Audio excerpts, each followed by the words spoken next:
से मेरी आवाज ठीक आ रही है आपसे पहले? आ रही ओके। अच्छा, आपको थोड़ा सा मुश्किल में डालने लगा हूँ। एक सवाल है जरा बड़ा क्रिटिकल सा, सो होपफुली तो आप मुसलमान नहीं है ना? जी नहीं, अल्हम्दुलिल्लाह मैं मुसलमान हूँ। अच्छा, मुसलमान है, ठीक है जी, अल्हम्दुलिल्लाह। अच्छा, अल्हम्दुलिल्लाह ऐसा जी। है कि साइंस की एडवांसमेंट के साथ और मेडिकल टेक्नोलॉजी और ये सब चीज़ें, आजकल क्वांटम कंप्यूटर भी आ रहे हैं, उस पर रिसर्च हो रही है। जो बिलियंस ऑफ न्यूरॉन हैं हमारे दिमाग में, उनकी कम्युनिकेशन को रीड कर लिया जाएगा। बिट बाय बिट जो हमारी ब्रेन की जो मेमोरी है वो स्टोर करके उसको ट्रांसफ़र भी कर सकते होंगे। तो अगर ये सब चीज़ें, अगर इंसान ने मौत पे काबू डाल दिया और जो बंदा मर गया है, जो आगे आगे जो बंदा मरेगा अब एडवांस टेक्नोलॉजी में, आज से 50 साल बाद या 100 साल बाद, उसकी जो पर्सनैलिटी है उसको प्रिजर्व करके समहाउ स्टोर करके इस क्वांटम कंप्यूटर के जरिए एडवांसमेंट में उसको दोबारा रीस्टोर करके क्लोनिंग के जरिए बॉडी को पैदा करके उसमें डाल दिया जाए और वो बंदा कहे हाँ मैं वही हूँ उसी मेमोरी के साथ, तो ये तो अल्लाह ताला का दावा होगा। अल्लाह ताला का दावा है कि मुर्दों को मैं जिंदा करता हूँ और करूँगा। सो ये कुछ आई मीन ये हमारे मजहब के मुकदमे पे असर अगर नहीं? मैं जवाब देना जी जी जी जी हाँ फिलोसफर साहब, इसमें पता है मसला क्या है? मसला ये है, आप ये सपोज कर रहे हैं कि ये सब चीजें होंगी। मैं आपको एग्जांपल देता हूँ कि 90s में एक ह्यूमैनिटी में बहुत बड़ा ब्रेक थ्रू आया जब हमने बायोटेक्नोलॉजी में एडवांसमेंट्स करके क्लोनिंग शुरू कर दी, और हमने शीप्स की क्लोनिंग की, बाकी हमने बहुत से जानवरों की क्लोनिंग जो है वो सक्सेसफुली हो गई, मतलब जानदार चीज की। इंसान की नहीं हो सकी, कोशिश की, कुछ ना कुछ गड़बड़े हो जाती थी, कभी एक चीज फेल हो जाती थी, कभी दूसरी चीज फेल हो जाती थी, हालांकि प्रोसीजर सेम था और होना भी सेम चाहिए था।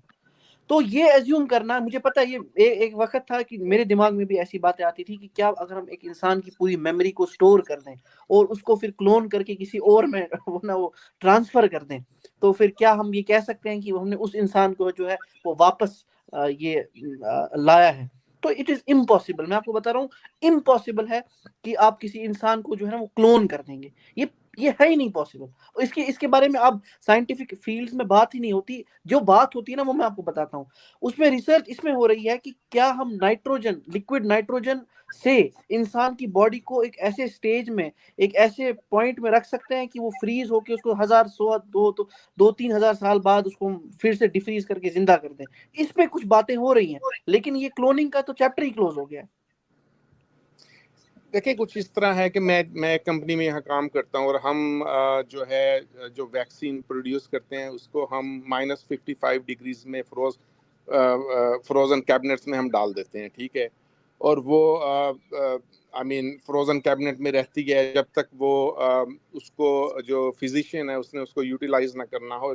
जैसे ही उसको यूटिलाइज करना होता है तो उसमें वो एक स्पेशल केमिकल डिलुएंट वाटर होता है, उसमें इंजेक्ट करता है, तो देन वो जो उसमें लाइव वायरस होता है वो एक्टिव हो जाता है। दैट मीन्स कि अगर वायरस को हजारों साल तक भी जिंदा रखा जा सकता है फ्रीज करके। सो बिल्कुल, देखिए उसका मैं आपको जवाब देता हूँ। इसको जो है ना, इसको हम क्रायोजेनिक स्लीप कहते हैं।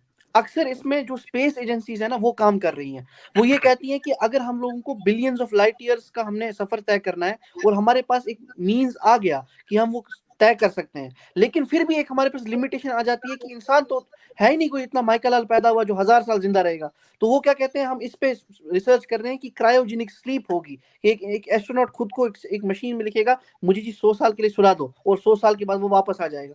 अब आपने वायरस का एग्जांपल दिया। वायरस सबसे पहले एक that is a link between living and non living, let us keep that apart. मगर वो एक सिंपल चीज है ना, human body is much much more complex. तो ये जो है ना इस वक्त इन बहसों में पढ़ना ना, ये इस वक्त आप कह सकते हैं चस्के के लिए तो बड़ी अच्छी है, लेकिन ये ना फीजिबल है ना ये पॉसिबल। सो दूसरे लफ्जों में जैसे हमारा ईमान है अल्लाह ताला के अलावा, अल्लाह ताला ने कहा कि मैं ही मुर्दों को जिंदा करूंगा उसी पर्सनैलिटी के साथ, तो देखिए मैं इसमें एक नहीं चीज है। का इजाफा करना चाहूंगा। वैसे एक्नॉलेज इस्लाम साहब की जो बात है वो बिल्कुल दुरुस्त है और बड़ा अच्छा जवाब उन्होंने दिया है। एक चीज ये भी है कि इंसान जो है ना वो सिर्फ जिस्म का नाम नहीं है, जिस्म और रूह के मजमुए का नाम है। एग्जैक्टली, ठीक है। जो जो मॉडर्न साइंस सारे एक्सपेरिमेंट कर रही है वो तो रूह के बारे में स्टेट ऑफ डिनाइल में है, वो तो रूह को मानती ही नहीं है ना। तो उसको वापस लाने का, प्रिजर्व करने का, उसको दोबारा जिस्म में डालने का कोई सवाल ही पैदा नहीं होता। इन सब चीजों के लिए पहले जरूरी है कि आप उस रूह के वजूद के कायल हो। आप तो रूह के वजूद के कायल ही नहीं है, तो इंसान तो दोनों के मजमूए का नाम है। मुफ्ती साहब, तो यही पॉइंट जो आप अभी बता रहे हैं, यही जी एक पॉइंट है जो मेरे दिल को तकवीयत देता है, मेरे ईमान को, जी क्योंकि मैं भी यही समझता हूँ कि रूह तो वहां से आई है, अल्लाह ताला की, वो तो अमर है। अगर जी वो ये इस स्टोर को, इंफॉर्मेशन को एक ब्रेन से दूसरे ब्रेन में ट्रांसफर कर भी दें, तो वो रूह वो इंसान नहीं होगा, वो जो रूह अल्लाह ताला की तरफ से आई थी वो कुछ और होगा, बिल्कुल। इंसान नुमा कुछ और चीज चोर हो होगा। सकता है, वो रोबोट हो सकता है, वो एआई बेस्ड टेक्नोलॉजी बेस्ड कोई चीज हो सकती है जिसको इंसान का नाम दे दिया जाए, लेकिन वो इंसान नहीं है कि जिसको खुदा ने बनाया है। जी जी, क्योंकि नहीं मुफ्ती साहब, हम इसमें मैं वाज़ेह एक और हैं। बात ऐड करूंगा, वो ये जी कि एक बेसिक रूल दिया है अल्लाह ताला ने कि जिन जानदार चीज जो है ना, क्रिएटर यानी जो लिविंग थिंग है, वो सिर्फ वही बना सकता है, मतलब जीरो से, ठीक है, फ्रॉम जीरो। हमारा भी यही ईमान था। तो हुआ ये, आज से चंद साल पहले एक बड़ा मशहूर एक्सपेरिमेंट है मिलर और यूरी का।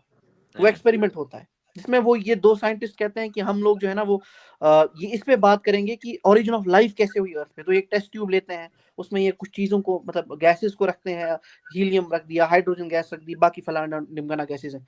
और होता क्या है, अमाइनो एसिड्स बनने शुरू हो जाते हैं, यानी प्रोटीन्स, यानी जो फर्स्ट चीज है, बिल्डिंग ब्लॉक है लिविंग क्रिएचर का। होता क्या है, लोग बड़े परेशान हो जाते हैं कि यार इस्लाम तो कहता है कि किसी लिविंग थिंग को आप नहीं बना सकते, मतलब फ्रॉम नथिंग, नॉन लिविंग से लिविंग नहीं बना सकते। मगर होता क्या है, एक्सपेरिमेंट आधा ही पढ़ाया जाता है।